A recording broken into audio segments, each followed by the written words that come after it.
Detroit Lions at the Dallas Cowboys.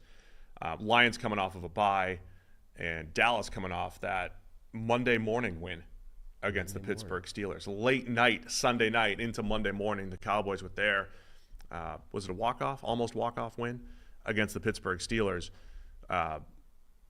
Lions coming off their Monday night game last week against the Seahawks to move to 3-1. Cowboys at 3-2. Another one where the over/under is 52.5. And so to answer your question, the spread here is only 3 for Detroit, but they're on the road in Dallas. So, Vegas calling this a 5 to 6 point difference in teams, but it's in Dallas. Can't help. Was it 2013? Big shootout between Tony Romo, Matthew Stafford. I think Stafford had a couple big-time throws to Calvin Johnson up the seam to give Detroit the win off the top of my head. Can't help but think of that game. Shootout potential here for the Lions and the Cowboys. Also, don't forget last year's game. You get the Dan Skipper game. The Did He Report. The Dan Skipper game. I didn't realize that the Detroit crowd, every time Dan Skipper checks in now, gives a massive ovation every time he's checking into the game. Yep. Talk about the football game now. Talk about the football game. Talk about it. Well, the Lions are theoretically going to have a healthy offensive line. Frank Ragnow returning. Did you hear Dan Campbell's story? I did. Yeah. Amazing story. Dan Campbell said that he was just walking through the facility when out of nowhere somebody punches him against the wall.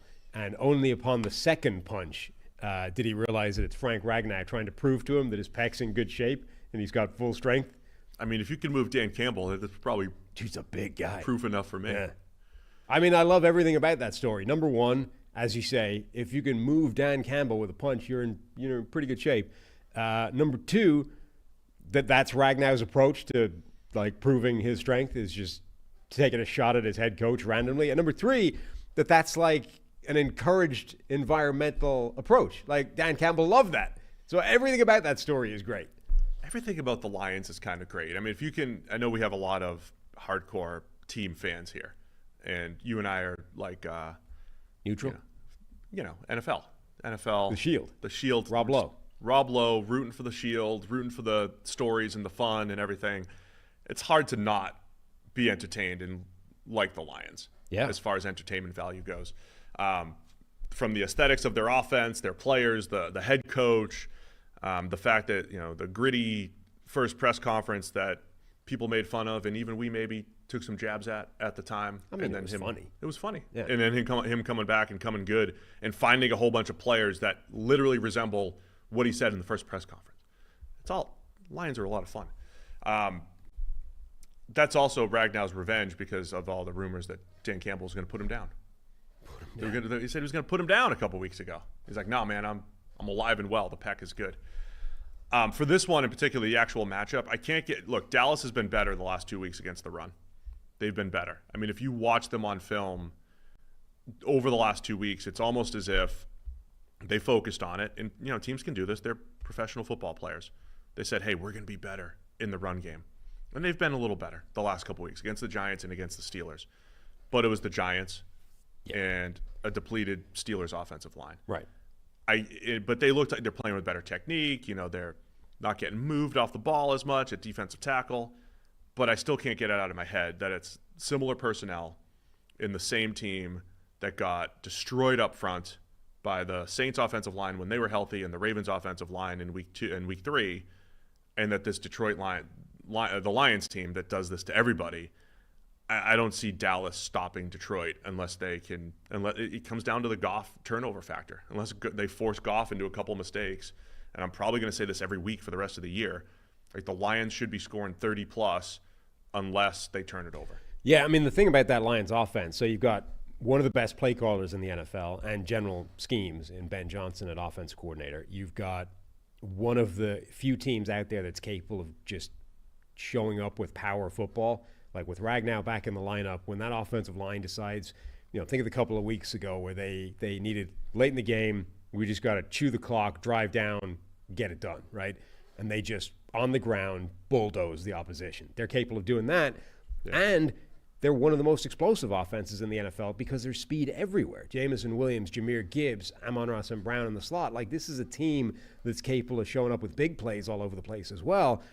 And they can do all that at the same time. So they're a nightmare for anybody to stop. And I think you're right. The only limiting factor really is whether Jared Goff is going to have a really bad game, which, he doesn't have most of the time. He had a couple of them to start the season, but generally speaking, he doesn't do that. So I don't know how Dallas's banged up defense, even with Micah Parsons potentially coming back for this game, I don't know how they can slow this Lions defense down. So immediately it becomes one of those games where you flip it to the other side and go, well, can Dallas's offense keep pace? And I think, the Lions defense has enough to maybe stop that happening. Again, Aiden Hutchinson, the Lions sat out last week, and he still leads the league in pressures by 11, according to PFF. Crazy numbers right now. And this is the first non-backup offensive tackle that he's faced this season.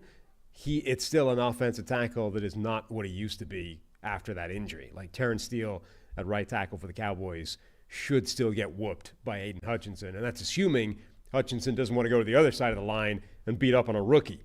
Either way, I don't know that Dallas can block Aiden Hutchinson in this game. Dallas, is Tyler Guyton? Where's he on the injury report right now? He got hurt the other night as well. And look, he'd struggled. He's had, in 5 games, the rookie left tackle, Tyler Guyton, 3 out of his 5 pass blocking grades have been under 40. Yeah. So as he looked like a project coming out, he looked good in the preseason, definitely cleaned some stuff up, but you're going up against NFL players. Yeah. And he just doesn't look ready on a week-to-week basis to pass protect. I believe that hinders Dallas's offense, right? Of course, Dak has to get the ball out a little bit quicker, and you can't be perfect as a quarterback. And it was like the first time Dak held the ball the other night, drifts in the pocket, TJ Watt comes around, Nick Herbig wins up front, strip sack. Those are the mistakes I think Dallas needs to avoid. Overall, impressed by Dak and how well Dallas moved the ball. They just made those disastrous red zone mistakes. They had a blocked field goal, miscommunication, interception, and a strip sack. Mm-hmm. So they moved the ball well against Pittsburgh. I think in this one, it's another game where they're going to probably ignore the run game, put it all on Dak. Him and CeeDee Lamb have to be on the same page, can't have those miscommunications again. It is interesting how many miscommunication interceptions those two have had over the last 3 years. Because remember, 2 years ago, Dak had all the interceptions, and we were defending him a lot. We're like, dude, he's throwing a post, and CeeDee Lamb's just going. Like, that's not on him. And they've had a lot of those, but it comes in bunches. Like he had 2-in-1 game a couple years ago. Well, then the Packers playoff game. Game. They've never met. It is bizarre for one of the most potent quarterback wide receiver combinations in football. The number of times where those two look like they've never played together is kind of amazing, actually. So that's what I'm keeping an eye. I think Dallas. I've been impressed with Jalen Tolbert. Mm-hmm. He sprained his nuts and comes back on the next play. That might be the first time in NFL history. Now he did need the timeout. Needed a timeout to break it up, but he came back with a game-winning touchdown. Just saying. Impressive what Jalen Tolbert's doing. I've got concerns about the pass catchers in Dallas generally, but look, Detroit, they've been grabby in the secondary. Yeah. Just like last year, I think there's plays to be had against the Detroit secondary. Like 52.5 as an over-under makes sense to me, and I think we're going to approach that. If they can get the ball off, though. That's the thing, right? You've got to figure out a way of blocking Aiden Hutchinson long enough to get the ball in the air and let your wide receivers win against that secondary. This is an area where, grabby generally is not good because they're going to penalize you. They're going to throw the flags.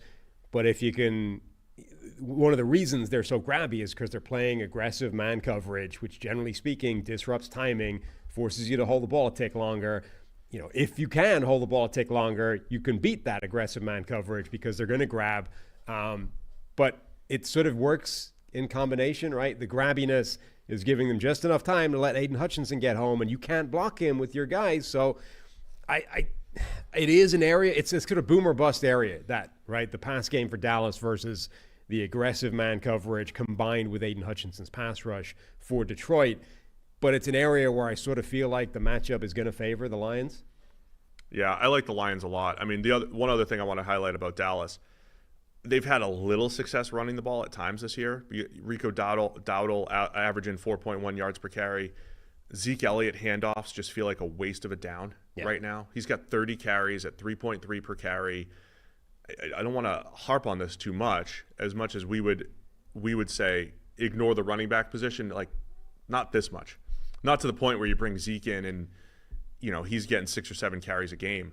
They need some semblance of answers, not balance, answers when they need to run the ball, they need to do it more effectively. He's just a fascinating sort of case study in lifespan of a running back in the NFL. You know, he's 29 years old. Like, he's lower than the age where people would normally go, well, that's toast. And he's been toast for a while. But interesting, like, even at his best, what was he good at? He didn't break a lot of tackles. He was a great zone runner who made the right cut. And when he was good, he'd pick up 6, 7, 8, 9, 10, right? He was in that range. He was not a breakaway threat, and he wasn't a tackle breaker, right? But he was good at setting up blocks and making it happen.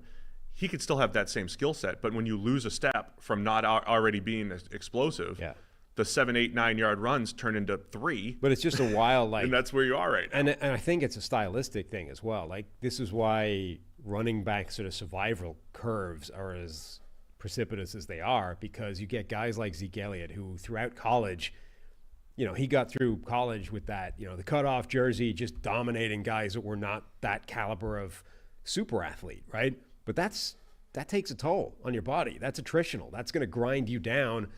You have a few more years in the NFL where you look like the same superstar, and then your body just taps out, you know, and says, "Nope, we're not doing this anymore. I can't. We've ground down all that's there to give." And since that point, he's just been this guy, you know, grinding out 3.5 yards per carry, and it's painful to watch sometimes. All right, man, where do you want to go with this one? Lions by 3 in Dallas. I'm going with the Lions. I have total confidence that Detroit's offense is going to cook, and I don't have the same confidence that Dallas's will. Yeah, I think they're both going to cook. I feel like we're going to get another shootout. I don't know if I'm overrating the last time we saw Detroit play against Seattle. I think Dallas can try to hang, but not enough. You think they'll throw a pass to Dan Skipper just to, you know, just to make the point? Man, yes. I think then the officials say he wasn't eligible. No, because they'll line him up as like the Y tight end. He won't even be on the line. They'll have 7 offensive linemen in there to like really overemphasize that he's like the H-back on this play. They should just line him up at X wide receiver. Just send him out there playing. That's where I fell in love with the great Alejandro Villanueva. Well, he was an actual wide receiver. But his last year, he moved from tackle to wide receiver at Army. Yeah. And when I was playing NCAA 10 or whatever it was, I'm like, I'm going to play with Army because I'm going to throw the ball up to the 6'10 wide receiver. Yeah. He's one of us, right? One of us. There's only a few of us. Now, another interesting fact, myself, Ali Villanueva, and Dan Skipper have all been on a roster at a point listed at 6'10". Now, Dan Skipper no longer listed 6'10". Really? And I think Villanueva is at 6'9". Let me check. Let me just double check. Hang on. How come Pat Williams can go his entire NFL career being allegedly 317 pounds, but somebody takes an inch off Dan Skipper's height? I think it was in the transition from Arkansas to the NFL. Okay. I think he was 6'10" at Arkansas, and then he got measured, and they were like, I think you're 6'9". Yeah. But it didn't happen because that's normally when you go into the NFL, whatever you were listed at when you came in is what you are forever. Skipper's 6'9", 317. Now, I wonder if Premium actually has that. PFF. No, he's still they fixed, so the heights are fixed across NFL and college. But he was 6'10" at Arkansas. Ali was 6'10" at Army. Mm-hmm. I was 6'10" in minor league baseball. So those are my guys. Those are my dudes. So I'm rooting for a Dan Skipper touchdown, maybe even a game winner for the cover here. I'll take Detroit to cover this. Harry's taking Dallas here. Oh, ballsy. Thanks for watching all the way to the end of our video. For more great content, click here to subscribe and here to watch another video. We'll see you again soon.